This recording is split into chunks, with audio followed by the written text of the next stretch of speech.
Magandang umaga po sa inyong lahat. Ngayon naman po ay samahan nyo ako sa loob ng 3 minutes and 15 seconds lang naman po. Ako po ay sasama sa barangay official para maglinis. At ari na nga ho, nakoy pasensya na ho din sa dala kong walis. Ano baga naman hong pangit at ang aming walis ay ubos na yung magaganda. Di ako nga ho ay lumarga na ng hindi pa nakain. Ako ay hindi din naligo, nag-half-bath lang po talaga. Ay di ayan nga po, ako po ay naglakad na. Talaga pong palagay ko'y tanghali na. Hindi man ho kayo nagtatanong, ako ay hindi na din naglagay ng pulbos. Gawa baga hong magpipikta tayon kapag napawisan ay di ang sama naman para naman pong nakalagay sa leeg na parang gitaran libag-libag na. Ay pagpaumanhin po sa aking nasabi, Diyos ko po, pasensya na po. At ayun, shoutout nga po din sa aming kapitbahay na asawa ni admin, siya din po ang maglilinis ngayon. At ipinagpatuloy ko na nga po ang aking paglalakad na daanan ko po si Ate Maylin na nagwawalis na ng kanilang harapan. Hindi na din ako kumain.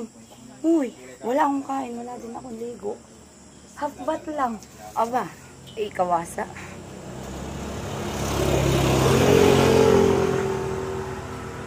Ay pala, ang cute ng bahay ng mga yan, ano? Dali na. Sige ka, wala kami uulam tipon mamaya. 200. May gikapay, bagong ligo. Ang ano ko siguro, ang banas ko nito. Pwede naman maligo mamayang gabi. Ano na yun?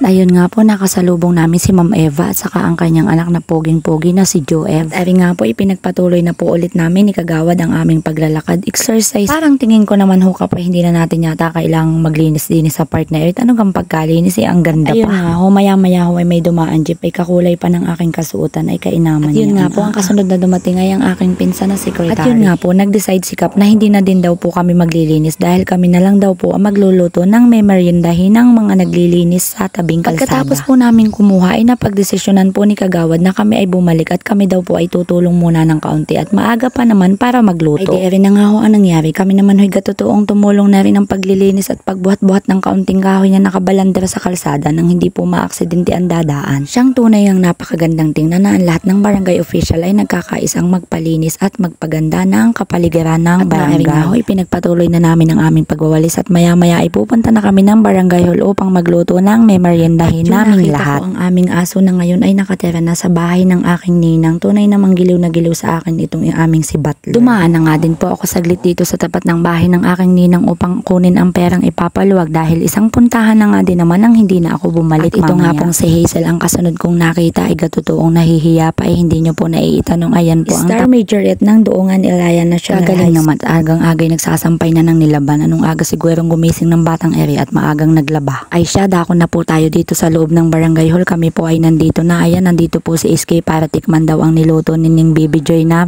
tamis ang dito ko na po tatapusin ang aking mini vlog. Kagawad Merna, salamat sa pagpapahiram ng iyong strawberry sling bag. Thank you po sa inyong panonood. Sa uulitin, wag po kayong magsasawang manood. Salamat po sa aking mga bagong followers. Salamat po sa Star Sender. Ingat po kayong lahat.